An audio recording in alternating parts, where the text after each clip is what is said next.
mirror and seen your mother's eyes or your father's smile looking back at you. It's something we all kind of take for granted, but it really points to one of the deepest mysteries of life.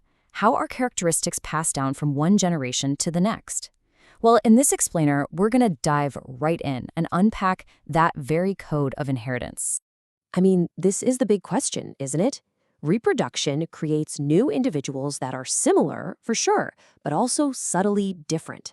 You're a totally unique combination, a new variation. So how does biology pull off this incredible balancing act between similarity and difference? That's exactly what we're going to explore. All right, here's our game plan. We'll start with the source of all our differences, variation. Then we'll take a trip back in time to a monastery garden to uncover the rules of heredity with the man himself, Gregor Mendel. After that, we'll zoom way in, down to the cellular level, to see how these traits actually get expressed. And finally, we'll put it all together to understand something as fundamental as how sex is determined in humans. So our first stop is variation. Every new individual is a product of reproduction, a process that creates both a common body design passed down from the previous generation and also these subtle changes that make them one of a kind. This is the very foundation of all the diversity in the living world. As you can see here, diversity really builds up over generations. It all starts with a single organism, and with each new generation, new variations pop up. Now, in asexual reproduction, these changes are pretty small, usually just tiny errors when DNA gets copied. But with sexual reproduction, where you're combining genetic material from two parents, the potential for variation just explodes. And that's what drives the incredible diversity we see all around us, from the tiniest insect to the biggest whale. Okay, so if reproduction creates all this variation, there must also be some kind of system that ensures things stay stable and similar, right? And there is. That system is governed by a set of rules. The rules of heredity, which determine how traits and characteristics are reliably passed on. Let's be super clear on this definition, because it's the core of everything we're talking about today. Heredity is the mechanism that ensures a child has the basic features of a human being, that a pea plant produces another pea plant. It's the whole process that makes inheritance predictable. This slide gives us a perfect, everyday example of what we mean by a trait and its variance. The trait here is the earlobe. Yeah, your earlobe. As you can see, it basically comes in two main forms. On the left, you've got a free-hanging earlobe, and on the right, one that's attached to the side of the head. Now, this isn't some random difference, it's an inherited trait. Free and attached are the two variants we see in the human population. So the crucial point is this. Where does the information for these traits actually come from? Well, it comes from both parents. The father and the mother contribute nearly equal amounts of genetic material, their DNA. This means every single trait is influenced by information from two different sources, which of course raises a really fascinating question. Which parent's version of a trait actually gets expressed? To answer that question, we have to travel back to the 19th century, to a monastery garden where a monk named Gregor Mendel conducted a series of absolutely brilliant experiments. By carefully studying simple pea plants, he was the first person to work out the fundamental rules of inheritance. He cracked the code. Now, Mendel's genius was all in his method. He chose garden peas because they had these very distinct, easy-to-see traits with two clear, contrasting forms. He wasn't looking at traits that just kind of blended together. He focused on either-or characteristics. A plant was either tall or short. Its seeds were either round or wrinkled. This simplicity was the key to everything. So let's walk through his most famous experiment, the monohybrid cross, step by step. First, he started with two purebred parent plants, one that was always tall and one that was always short. He crossed them to create the first generation of offspring, which he called the F1 generation. Then he let these F1 plants self-pollinate to produce a second generation, the F2s. And with each generation, he meticulously observed and counted every. And here's where things get really amazing. The result from that first cross was totally unexpected. Every single plant in that F1 generation was tall. There were no medium-sized plants, no short plants, nothing. The short trait had seemingly just vanished. This told Mendel that traits didn't just blend together like paint.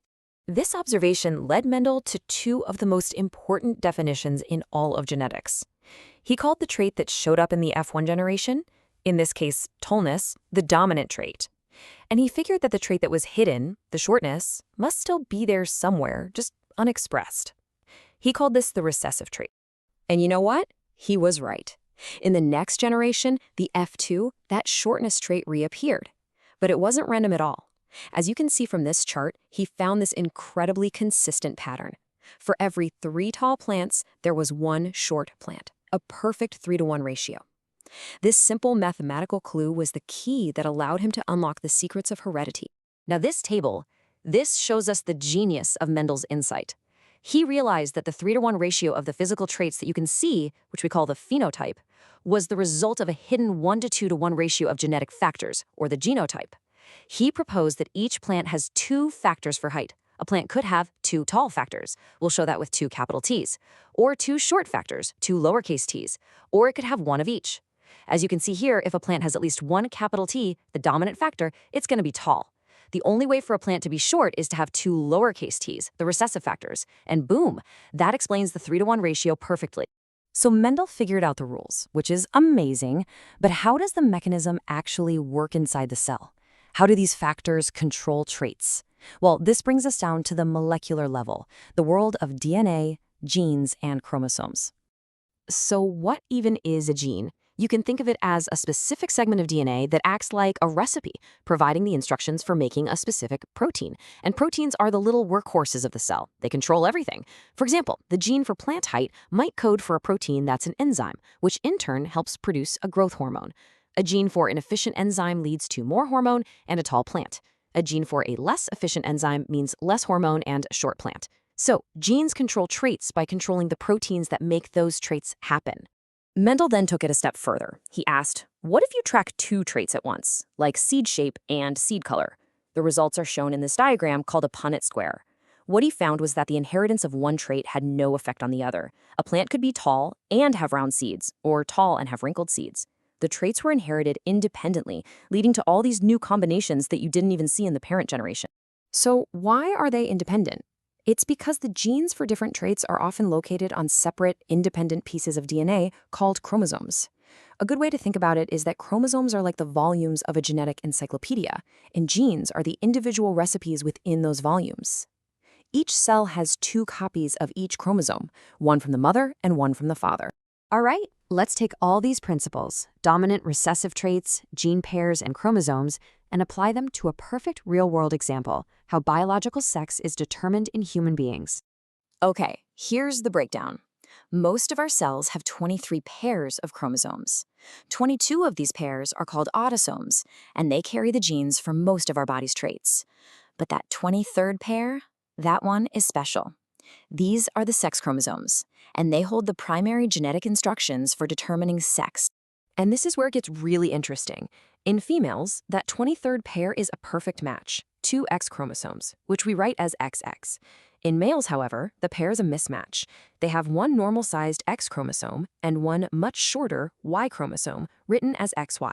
This table shows us exactly how this all plays out. Check it out. The mother's contribution is on the side. Since she is XX, all of her eggs carry a single X chromosome. No other option. Now, look at the father's contribution at the top. He is XY, so half of his sperm carry an X and the other half carry a Y.